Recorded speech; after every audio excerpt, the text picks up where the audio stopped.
네, 말씀의 제목 같이 한번 읽어보겠습니다. 분노의 결과 가인. 다시 한번요. 분노의 결과 가인. 네, 분노. 오늘 그 말씀의 주제가 분노에 대한 것입니다. 전 세계에서 우리나라만 있는 병이 있는데, 그럼 무슨 병인지 아십니까? 네, 고산병도 우리나라만 있는 병이고, 화병이라는 것이 있습니다. 화병. 이게 화병이 뭐죠, 여러분? 예, 화병이 그냥 뭐 가슴 속에 막 한과 막 이 분노와 모든 것들이 가득 차서요. 막 가슴이 답답하고 숨도 쉬기 힘들고. 그래서 예전에는 이 여인들이 많이 걸렸던 병이죠. 막 시어머니한테 시달리고 유교적이고 가부장적인 사회에서 여인들이 많이 이 화병에 휩싸이는데, 요즘엔 남자들도 화병에 휩싸이는 것 같아요. 남자들도. 요즘 남자들도 어쩌죠? 보니까 밖에 나가서 열심히 돈 벌어야 되고요. 또 집안에서도 집안일을 열심히 해야 되더라고요. 왜 그렇죠? 예전에 남자가 혼자 벌어서 이 3대가 한 가족이 모여서 살아도 그냥 가족이 굴러갔어요. 근데 지금은 어떻죠? 아버지 나가서 일하죠. 어머니도 나가서 일하죠. 이 자네들도 공부하면서 또 알바 뛰죠. 할아버지 할머니도 뭐 틈틈이 또 알바하죠. 그런데도 다 살기 힘든 시대가 되었어요. 그러니까 이제 남자들도 집에 와서 막 집안일을 거들고 일을 해야 돼요. 저는 사실 이 대학 다니고 또 뭐 기숙사 또 자취생활도 하고 그랬는데요. 저는 이제 집안일 중에서 제일 하기 싫은 게 이 설거지거든요. 설거지. 그래서 이 설거지를 하기 싫었었고, 결혼하니까 너무 좋더라고요. 이 집안일을 또 이렇게 나눠서 할 수 있는 거 보니. 근데 요즘 남자들은 모든 걸 다 띄워야 되더라고요. 나가서도 일하고 집에서도 일하고. 자, 분노에 대해서 좀 얘기하고 있습니다. 분노. 그래서 과거에는 여성들만 분노에 휩싸이고 또 화병이라는 얘기를 들으면 이 여성들이 가지고 있는 고유의 병이라고 그랬는데, 이제는 여성만 그런 것이 아니라요, 남성들도 그렇고요. 또 이 상담학적으로도 질병이 뭐가 있냐면 분노 조절 장애라는 장애가 있어요. 분노 조절 장애. 그럼 말 그대로 분노를 어떻게 해요? 조절하지 못한다라는 거예요. 또 요즘 아이들 보면은요, ADHD, 주의력 결핍 장애를 앓고 있는 아이들이 있어요. 아이들이 막 날뛰고 던지고 선생님을 때리고 뭐 하고 막 그런 애들이에요. 근데 그런 애들을 제지를 못하는 거예요. 요즘에는 어떻게 하죠? 선생님들이 뭔가 육체적으로 제지를 하면은요, 이 폭력, 아동 폭력에 의해서 걸리는 거예요. 이제는 말조차도 못해요. 말조차도 못해요. 그러니 어떻게 돼요? 아이들이 미쳐 날뛰는 거죠. 그럼 아이들이 막 미쳐 날뛰면 과거에는 어떻게 해요? 선생님이 회초리 하나만 딱 들고 있으면은 그렇게 미쳐 날뛰지는 않는데, 요즘엔 제지할 길이 없어요. 분노. 그래서 이 다 모두가 화해, 분노에 휩싸여 있는 거죠. 분노에 휩싸여 있는 거고요. 선생님들도 하는 얘기가 뭐냐면, 그 미국이나 그런 학교 선생님은요, 그 방학 때가 되면 선생님 돈이 안 나온대요. 그러니까 그때는 뭐 선생님들이 알바를 뛰기도 하고 무슨 다른 일을 하기도 하고. 근데 우리나라에서는 이제 방학에도 이제 선생님들 월급이 나오는데, 선생님들이 하는 얘기가 방학이 없으면은 이 선생짓 못 하겠다라고 얘기합니다. 왜냐하면 이제 선생의 권위가 땅에 떨어지고요. 아이들도 말 듣지 않고요.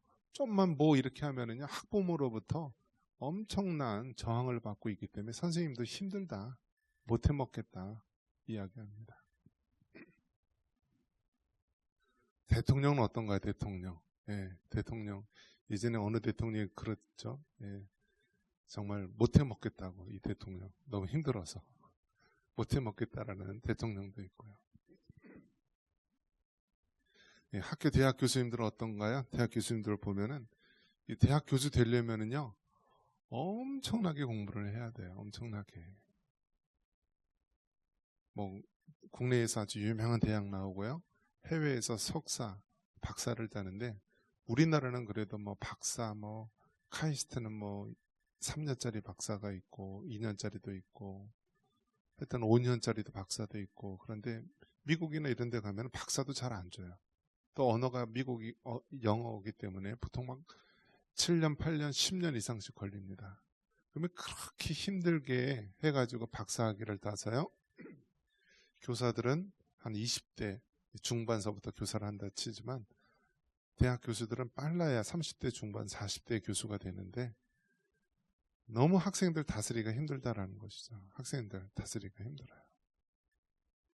이제는 뭐 학생들이 다 뭐 갖고 있어요? 스마트폰을 들고 있어요. 다 녹음이 되어 있고요. 다 사진을 찍고 있고 동영상으로 찍고. 그러니까 이게 발언 중에서요. 뭔가 마음이 안 들린다. 마음이 좀 안 든다. 또 요즘 어떻습니까? 이 차별금지법 뭐 여러 가지 뭐 법 제정을 통해서요. 이 강단에서 미션 스쿨이라 할지라도 이 성경적인 가치관을 가지고 강의를 하다 보면 그것이 세상 법에 죄가 되는 경우가 많이 있는 거예요. 뭐 대표적인 게 뭐 차별금지법도 그렇고 동성애 관련된 것도 그렇고. 그러니까 내가 이러려고 교수가 되었나. 그 온통 사회가 무엇에 휩싸여 있어요? 분노에 휩싸여 있어요. 분노.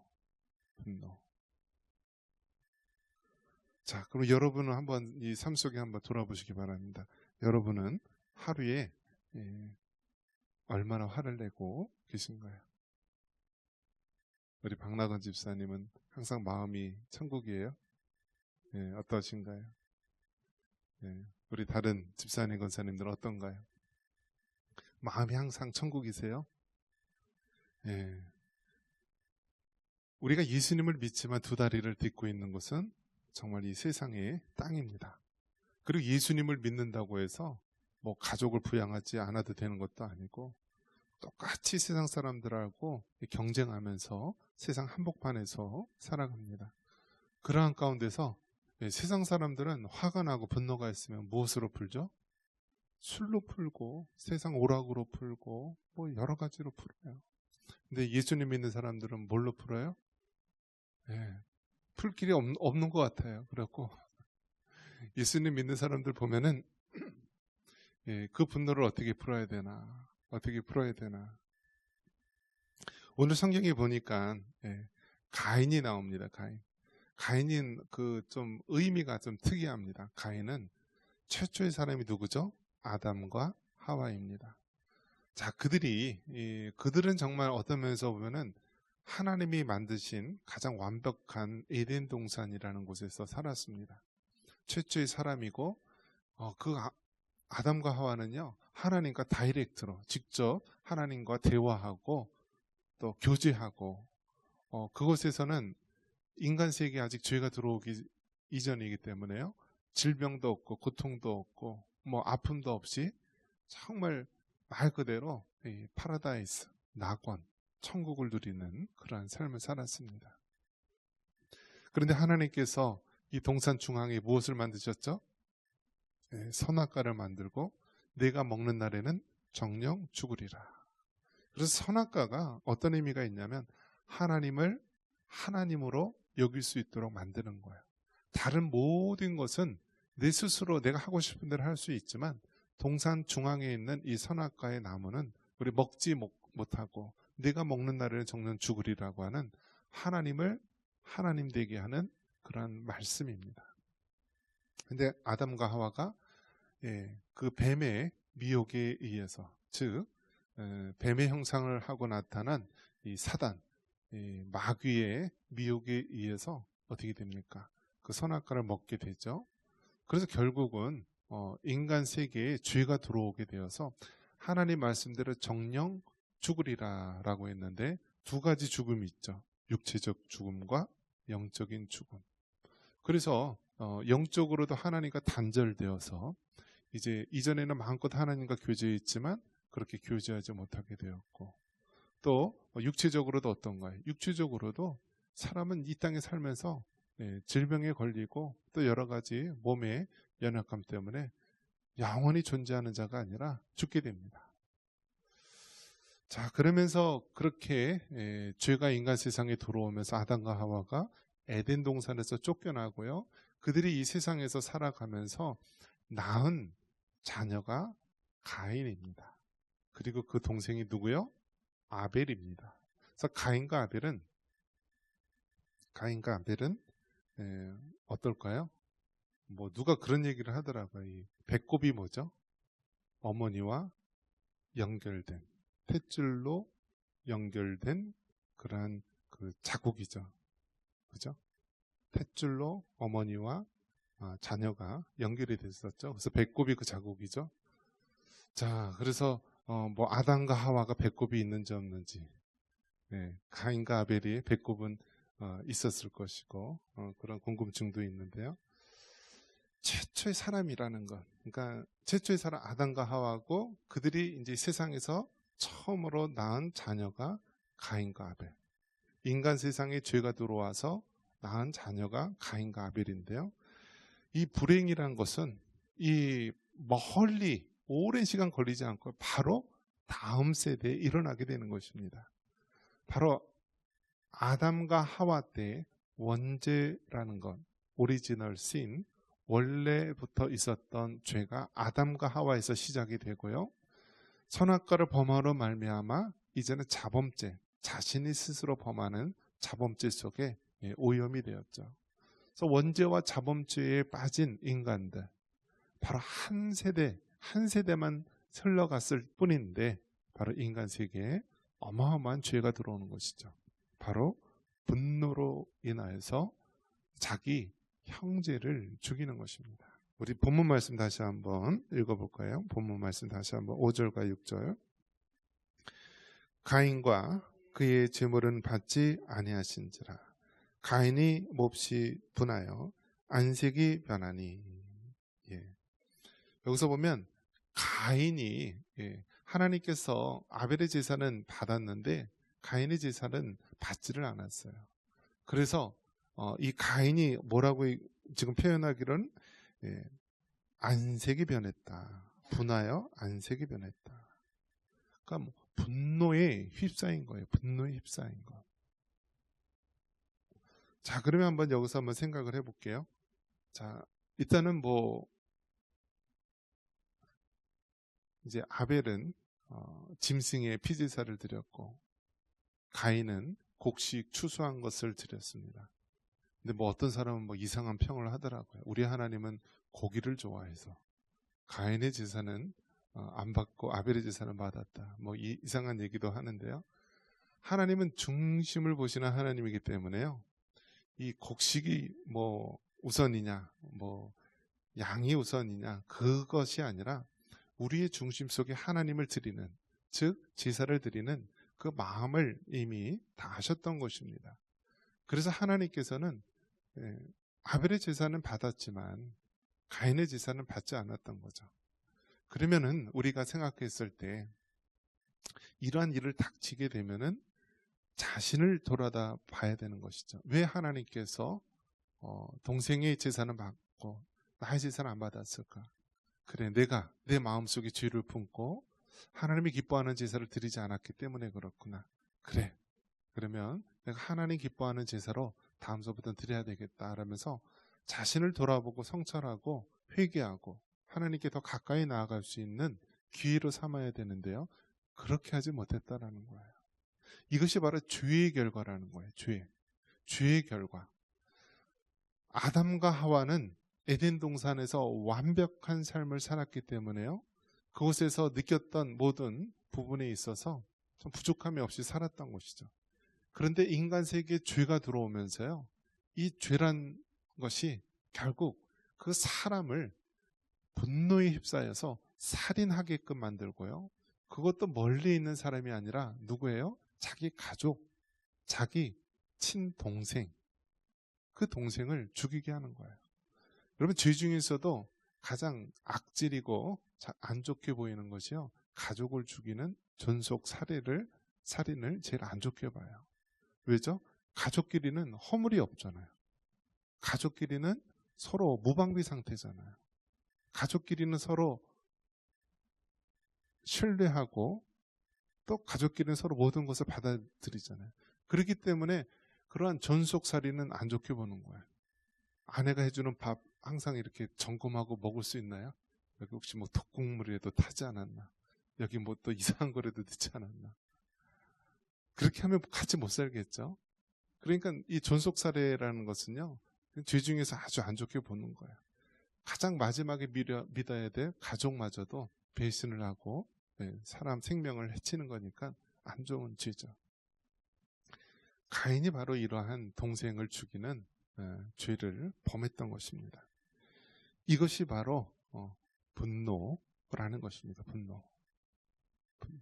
자, 그러면 이제 또 다시 이제 생각할 수 있겠죠. 아, 그러면 화를 내지 않으면 되겠구나. 그래. 가인처럼 뭐 안색이 변해서 분노에 휩싸이면 안 되니까 늘 웃어야지. 늘 스마일 해야지. 늘 안녕하세요. 네 하면서 이렇게 지나야지. 그렇게 되면 어떻게 될까요, 여러분? 요즘 노동자들 중에서요, 이 텔레마케팅이나 그거 하는 사람들, 예전에 114 전화하면은 항상 사랑합니다 고객님 이런 이야기를 많이 했거든요. 그러면 그렇게 막 짓궂은 사람들이요, 뭐 어떤 뭐 별의별 사람 다 있다라고 합니다. 그런데 전화로 텔레마케팅이나 뭐 전화로 응대하는 사람 어떻게 해죠? 화를 내면 돼요, 안 돼요? 네, 뭐 고객님 하면서 계속 친절하게 이야기를 하는 거예요. 그러니까 그 사람이 나중에 어떻게 되겠어요? 못 버티는 거예요. 못 버티는 거예요. 사람의 감정, 이 감정을 속이면서 지낼 수가 없는 거예요. 그래서 이 노동자들 중에서 그렇게 말로서는 항상 친절하고 웃어야 되는데 속에서는 그것을 참지 못하고 막 분노와 화에 휩싸여서 막 이렇게 병에 걸리는 거예요. 화병과 같이 막 병에 걸리는 거예요. 정신적으로 막 이상이 오는 거예요. 자, 그런 거에 대해서 지금 이제 이러한 현실 속에 있는데 화를 내지 않아야 되느냐? 한번 물어볼게요, 여러분. 화를 내야 돼요, 안 내야 돼요? 화를 안 낼 수도 있고 낼 수도 있는 거예요. 한번 따라해 보겠습니다. 화를 안 낼 수도 있고 낼 수도 있다. 근데 그거를 표현을 잘 해야 되는 거예요. 이 우리나라 사람들이 그걸 잘 못해요. 뭐 저도 잘 못해요. 그 표현을. 왜냐하면 이제 유교적 그 교육, 또 뭐 보수적이고 또 가부장적인 사회에서는 무조건 참는 것, 인내하는 것, 그것을 배우잖아요. 그런데 어떻죠? 이 화산도요, 막 안에서 용암이 막 마그마가 부글부글 끓다가 한번 확 터지면 어떻게 되죠? 화산이 뻥 하고 터지면은 그 근처가 완전히 용암으로 뒤덮이는 거죠. 이게 막 이렇게 눌려 있다가 한번 폭발을 하면은 더 큰 그런 일들이 생겨나는 거예요. 감정도 마찬가지라는 거죠. 감정도 우리가 참아야지 한다고 해서 되는 것이 아니다라는 거예요. 오히려 평상시에 조금씩 화를 내는 사람은요, 그 분출하는 게 그렇게 강하지가 않아요. 항상 비슷비슷해요. 그런데 정말 이 감정을 참다 한 사람들이 더 큰 일을 저지르게 되는 경우가 있습니다. 자, 그렇다면 이 성경에서도 보면 가인이 분노로 인하여서 그렇게 동생을 살해한 경우가 있고요. 또 이 분노, 화 때문에 여러분 큰 어려움을 당한 사람이 있습니다. 누가 있을까요? 모세가 있습니다. 모세는 정말 그 성품이 하나님 보시기에 인정받을 정도로 정말 모세는 하나님과 대화하며 그 성품이 참 좋았던 사람이죠. 그런데 이 모세가 살아생전에 큰 분노로 인하여서 죄를 범하게 됩니다. 뭐가 생각나세요, 여러분? 분노. 가장 그 대표적인 그 사건이 무엇이냐면 무리바에서 이 바위에서 물이 나오는 사건입니다. 광야길을 걸어가는데요, 물이 없어요. 백성들이 물이 없기 때문에 원망을 합니다. 모세, 당신이 왜 애굽에서 잘 살고 있는 우리들을 꼬드겨서 이 광야로 와서 다 죽게 하느냐 하면서 계속 하나님을 원망하고 모세를 원망합니다. 모세는 얼마나 그 중간에 힘들었을까요? 하나님의 명령을 따라서 이스라엘 백성을 데리고 왔는데 이 백성들이 자신을 원망하고 힘들게 하는 거예요. 그래서 하나님께 기도합니다. 하나님 어떻게 할까요? 하나님 어떻게 할까요? 근데 하나님 뭐라고 얘기합니까? 저 바위를 명하여서 물이 나오게 해라. 그러니까 바위를 명하여서 물이 나오게 하라고 이야기를 합니다. 근데 모세가 하나님의 말씀대로 하긴 하는데 거기에 뭐가 들어가 있어요? 인간의 혈기, 분노가 들어간 거예요. 그러면서 말로써 명해야 되는데요. 지팡이로 바위를 내리쳤어요. 한 번 내리쳤을까요? 2번 내리쳤다고 돼 있어요. 막 이렇게 2번을 내리치면서 그런 거 보면은 모세조차도 하나님과 그렇게 직접 소통했던 그런 모세조차도 이 분노라는 것을 한순간 잘못 다스려서 말로써 명해야 되는데 이 바위 보고 샘물이 솟아라라고 하나님의 이름으로 명해야 되는데 그거를 감정을 조절 못해서 분노를 조절 못해서 지팡이로 바위를 내리칩니다. 그렇게 해서 하나님께 뭐라고 얘기하냐면 네가 나의 명령대로 순종하지 않았다라고 이야기합니다. 그래서 여러 가지 의견이 있습니다. 이 사건 때문에 모세가 가나안 땅에 들어가지 못하고 바로 그 전에서 그 사명을 다했다라는 이야기도 있습니다. 자, 그러면 모세도 분노 때문에 그 인생에 있어서 큰 오점을 남겼던 그러한 경험이 있죠. 자, 그러면 예수님은 어떤가요? 예수님. 자, 예수님은 평생 30년 동안 이제 이렇게 살다가 마지막 3년 동안 공생애를 사셨죠. 그러면 예수님은 평생 화를 내지 않았을까요? 예수님 공생의 기간 그때도 화를 전혀 안 냈을까요? 성경에 보면은 예수님도 화를 냈다라고 이야기합니다. 언제 화를 내요? 바로 예루살렘 성에 들어갔을 때 그 성에서 장사하는 무리들, 그 당시 법으로는 합법적일지 모르지만은 하나님 보시기에는 그것이 하나님께 예배드리는 거룩한 성전이 바로 장사의 소굴로 되었다라고 해서 그곳에서 장사하는 사람들 상을 다 뒤집어 엎었어요.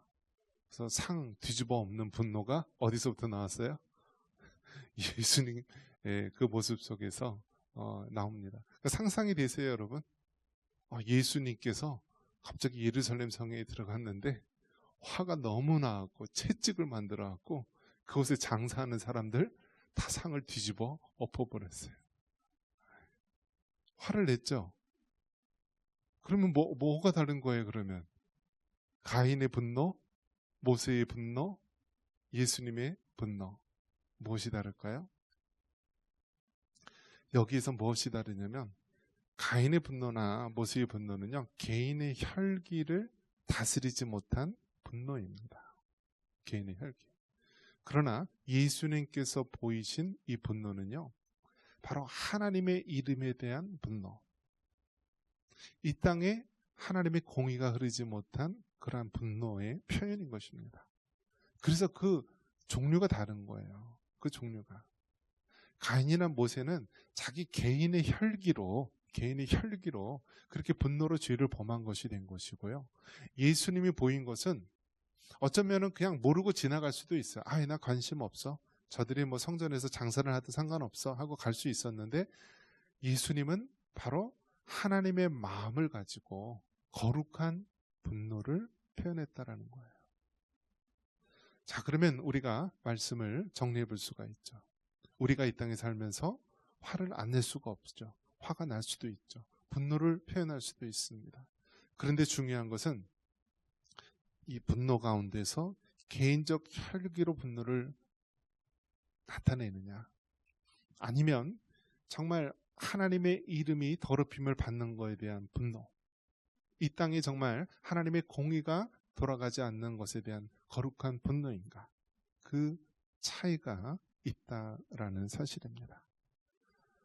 자, 여러분, 정말 이 세상이 굉장히 아주 혼란하게 돌아가고 있습니다. 이러한 가운데서 우리 예수님 믿는 사람이 정신을 차리고요, 정말 참아야 될 때는 참고 하나님 안에서 거룩한 분노를 표현해야 될 때는 표현해야 되는 것입니다. 지금 이제 3.1절이 되면은요, 이제 또 전국적으로 우리나라에서 또 여러 가지 많은 시위가 일어날 것입니다. 자, 여러분, 정말 이 과거에는 그리스도인으로서 조용히 살아도 되었어요. 조용히 살아도 그래도 지도층들에서 알아서 다 하겠지라는 그런 사회였어요. 그런데 지금은 그게 아니라 너무나 못된 사람들이 많이 지도층에 있어서 나라를 잘못된 곳으로 이끌어간다라는 거예요. 국회의원이 몇 명입니까? 300명입니다. 300명. 자, 그 민주당 그런 좌파 계열이 190명 정도 된다라고 하는데요. 그 중에서 23명이 국가보안법으로 다 전과가 있는 사람이에요. 감옥에 갔다 온 사람도 많고요. 그러니까 국회의원 중에서요, 여러분, 23명이 보안법으로 전과를 갔다 온 사람이고, 다 갔다 온 사람이니까요. 평생 공부만 했던 이 범생이들하고 화염병 들고 미 문화원 점거하고 그런 사람들하고 싸움이 되겠어요? 싸움이 안 되는 거예요. 싸움 못 하는 거예요. 맨날 서울대 법대 가서 공부만 했던 사람들하고 미 문화원 점거하고 화염병 휘두르고 감옥 몇 년 갔다 와서 군대도 안 가고 이런 사람들하고 상대가 안 되는 거예요. 그러니 그 사람들이 막무가내로 다수당을 통하여서 엄청난 악한 일들을 하니까 이 사회가 잘못된 길로 가는 거예요. 그래서 지금 이 땅에서 있는 교회와 또 그리스도인들이 거룩한 분노를 지금 표출하고 있는 것입니다. 왜 성도들이 왜 정치적으로 참여하느냐라고 하는데, 지금은 잘못된 것에 대해서 우리가 의로운 분노, 거룩한 분노를 하고 있는 거라고 보고 있습니다. 그래서 여러분, 아마 이제 3.1절 때 서울 광화문을 비롯해서 서울역 앞이나 여의도나 또 기독교 단체에서도 세이브 코리아에서도 또 여의도에서 또 집회를 한다라고 하는데, 여러분 정말 이 땅의 불의에 대해서 우리가 가지는 못할지라도 거룩한 분노를 품고 기도할 수 있기를 바랍니다. 그리고 이 땅이 하나님의 공의가 흐를 수 있는 그런 나라가 될 수 있도록 기도할 수 있기를 바랍니다. 이러한 은혜가 있기를 주님의 이름으로 축원합니다.